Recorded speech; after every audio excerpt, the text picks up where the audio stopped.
Okay, today we're going to add a couple of more words to our vocab sheet here. And then you will be given a worksheet today where you can actually kind of practice some of the naming of terms, being able to identify terms, some of the proper notation that we're going to talk about. So, actually being able to kind of take some of these things that we've been going over the last couple of days and actually start using it.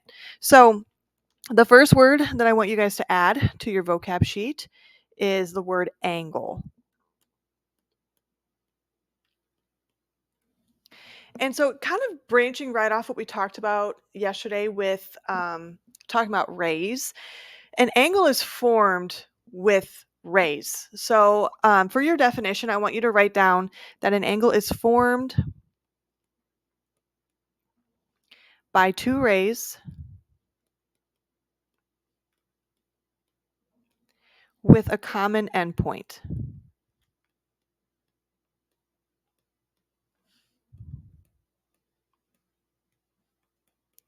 And right next to that word endpoint, in parentheses, I'm going to write the word vertex.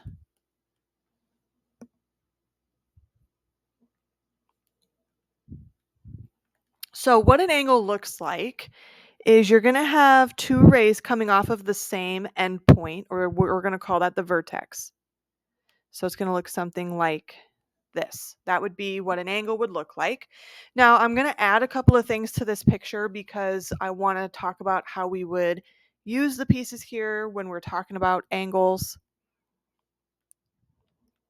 So I want you to kind of follow me here and put these descriptors on your picture too, so we can kind of use those in a little bit and talk about the parts of the angle here. So when you look at this picture of this angle, that letter V would be, this point here would be known as the vertex.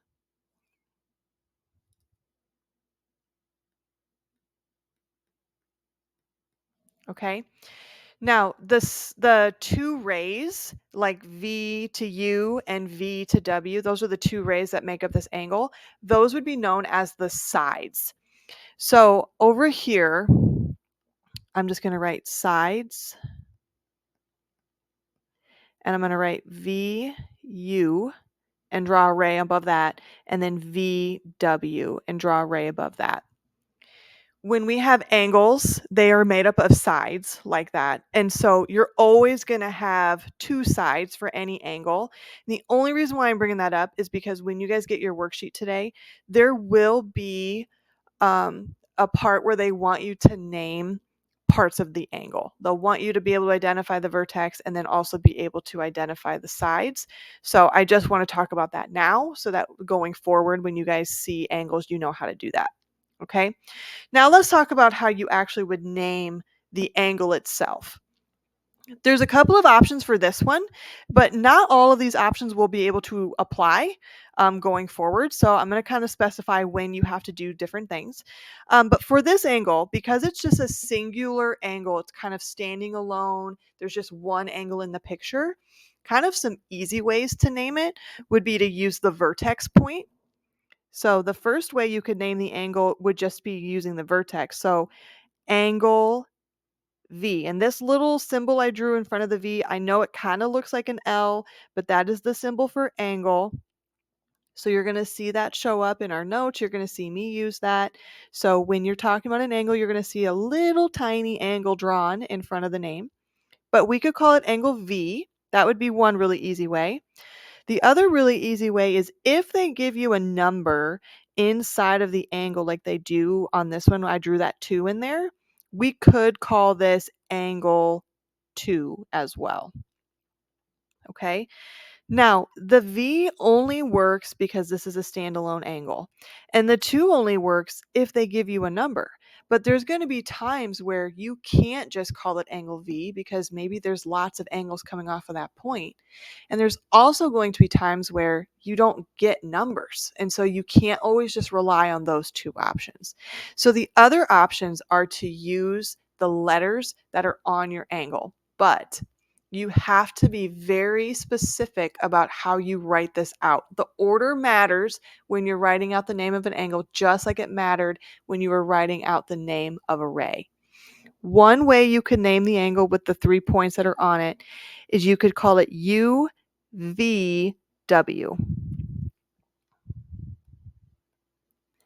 And the other way would be to just switch the order of the letters around and say WVU. If you notice about those two names, that letter V is in the middle for both of them, okay? The vertex always has to be in the middle of the name. That way we know exactly what angle we're talking about. If someone had said VUW, that is a totally different angle that we're talking about. And in fact, for this picture, it's not even drawn in the picture right now. So you have to make sure when you're naming angles that you put the vertex in the middle. Okay, now let's go back to that idea that I was talking about. What if you can't just call it angle V? Let me show you when that would maybe come into play. So I'm going to draw another example over here.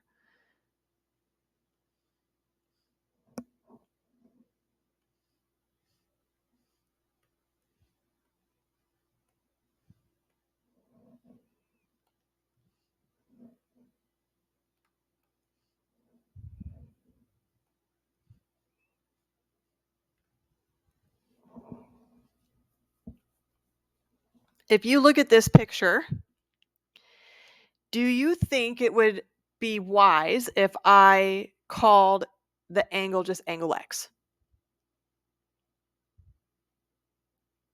I mean, there's an X, but how do you know exactly what angle I'm talking about? Because how many angles are actually in this picture? There's one here. There's another angle here. But then there's also this angle too. So there's actually 3 in this picture. And they all have X as their vertex. So you can't just say angle X here because there's a lot more angles in this picture than just one. You would have to name them all very specifically, okay? So let's start with this first one that I kind of drew that brown mark in. If I was going to name that one, I would call it angle Y, X, Z. And I'm just kind of following that Y to X to Z. I'm just kind of following that angle there. What if I wanted to name this one that I put that yellow mark in? How would I name that? If I trace it, how would you be able to name that? You could say Z, X, W, right? Could I have flipped that around? And even going back to the brown one, could I have flipped it around to say Z, X, Y? And could I say for this one, W, X, Z? Yeah, you could go either way with those, but what's the important thing there? X has to be in the middle because it's your vertex, okay? How about the last one, the really big one? How could I name this whole angle? What are the 2 ways? You could say Y, X, W, or you could say W, X, Y. Okay, so any of those names would work, especially if you're trying to specify what angle you're talking about. But in that case, you do have to be a little bit more specific. We can't just say angle X because there's a lot of angles in the picture. This kind of goes back to that activity that we did yesterday with all those points. I don't want you to have to spend time trying to figure out what angle I'm talking about. If I start going into description about a picture, I want you to know exactly what I'm talking about right away. I don't want you to be sitting there like, I think I know what she means, but I'm not quite sure. Like, I want you to know exactly where I'm at in the picture. Okay. All right. Any questions on how to name angles? Okay. The next word I want you guys to add to your vocab sheet, and this should be the last one for the front here, is the word congruent.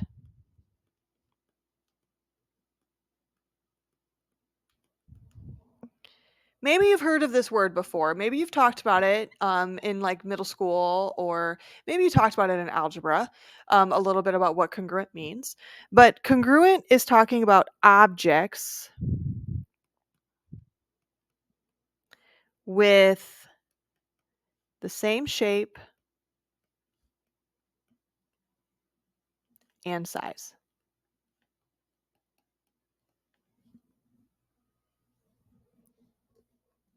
I'm saying objects because this could apply to angles, it could apply to line segments, it could apply to triangles. It doesn't have to just be one specific thing. There's a lot of things that we could use the word congruent for. So that's why I'm saying object here. Okay. I don't really have a diagram for this one, but I just want you to understand that congruent is talking about this idea of things looking the same. So things that look like they would be identical to each other. Okay. Now we do have a symbol for congruent. The symbol for congruent is an equal sign with like a little curvy line that's on top of it. That's maybe like the best way to describe what that looks like. But a congruent symbol is going to look like that. And so anytime you see that symbol in a problem or in like a picture and there's like maybe some notation or some information given to you in the directions of something, that's what they're trying to tell you, that things are the same. Now, when we use congruent, there is like a specific way or a specific time that we want to use notation. I'm going to write down some examples and some non-examples here, and then I want to talk to you about why the examples are correct and why the non-examples are incorrect, okay?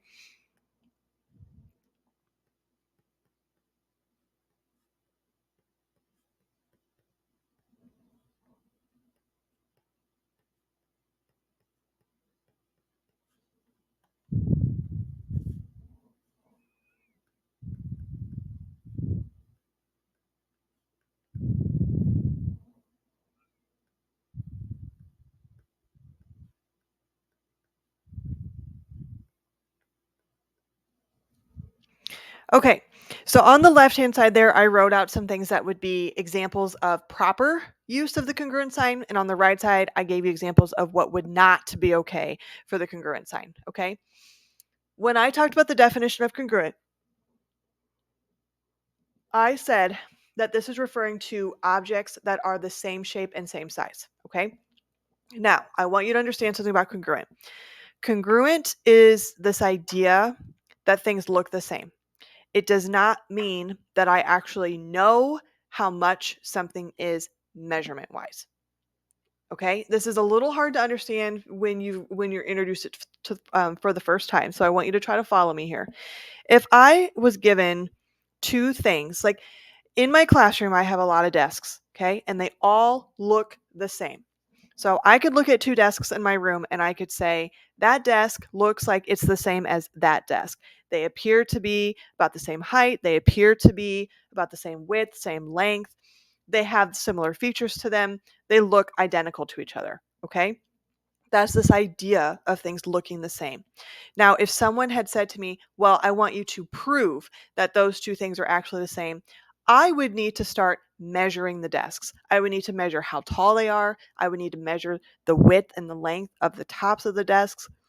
I need to make sure that the legs of the desk were the same, that they were spaced the same amount apart from each other. Okay. That's getting more though into like the nitty gritty details, the numbers behind things, the measurements of these things. If we're talking about physical numbers that I measured with, we're no longer talking about this idea of things looking the same. We're able to say that things actually are the same. And so then you have to switch to an equal sign. Okay. So I know this is a little confusing at first, especially because we haven't really talked a ton about these vocab words yet and kind of examples of when this would be used. But on the left-hand side there, when they talk about segment AB being congruent to segment CD, all that that's based off of is that they look the same. I have two segments, AB and CD. I'm looking at them. They appear to be the same. But if I really wanted to check it, I'd have to measure them. Okay. But then we're not talking about things being congruent if we have actual numbers. We're talking about things being equal. So on the left hand side, you can see that the segments have the notation on the top and they have the congruent sign. On the right side, those segments don't have the notation on top. I sometimes will call those things like the hats. Like A, B, and C, D don't have their hats on on the second example. Okay, they're missing those segment bars on top, those hats. And if that happens, it can't have a congruent sign. It should only have an equal sign. So I think about these pieces all being the hats, okay? And you just kind of have to play along with me here. Those are my hats of my things. If they all have hats, it's good to go. If they all don't have hats, it's good to go too. But if some have hats and the other one doesn't, that's a no-go, okay? We can't have that. They all have to look the same. Now, with the angles, it's a little different because if you notice on the second one, they have these little M's. The M stands for measure. And so again, if I have the actual measurement of an angle, like I know how many degrees it is, then I'm talking about an equal sign, not a congruent sign. So I don't want there to be an M when I want to use the congruent sign. Okay? So hopefully you kind of follow that a little bit and you kind of understand what I'm saying. But if you guys take your page here and you flip it over, we're going to add the word equal now. So I'm going to try to keep that congruent up there because I want you to kind of be able to compare these. And it's hard for you guys to do because you have to flip your page over. So I'm going to try to keep that up there so you can see it. But the next word I want you to write down is equal. Okay.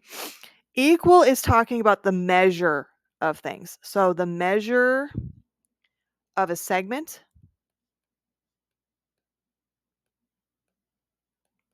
So that would be like how long something is.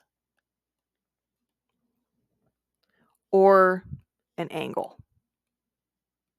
which would be in degrees.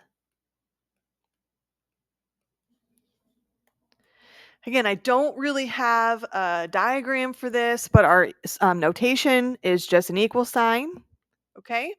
And then again, just like before, I'm going to write out some examples and non-examples.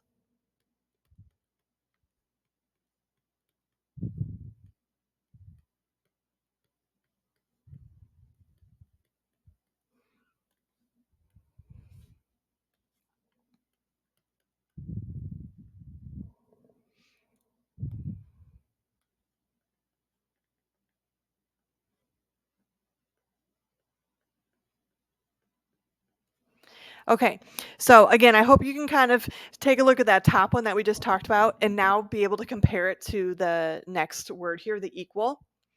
So for my examples, you can see that A, B, and C, D, they don't have those hats on anymore.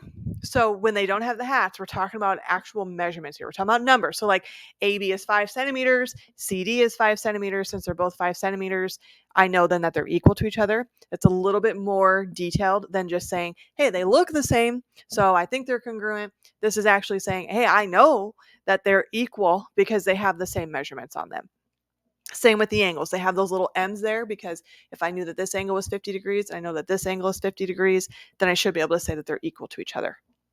The ones on the right side are non-examples because, again, the notation is a little bit mismatchy here and it's not quite right. So the A, B, and the C, D have those segment hats on. That equal sign should be a congruent sign then, or A, B, and C, D need to have the hats taken off. And the angles are missing the M's, and so it's no longer able to use that equal sign. So when you guys see some examples today on your worksheet, they are going to have an area on the worksheet where they want you to be able to just kind of see if you can pick out the right notation and like understand if something is correct or not. So if you're still a little bit confused on that, maybe come back and look at these and like look at the ones that we wrote that would be correct and compare it to what you're looking at to see if you think it would fit into that.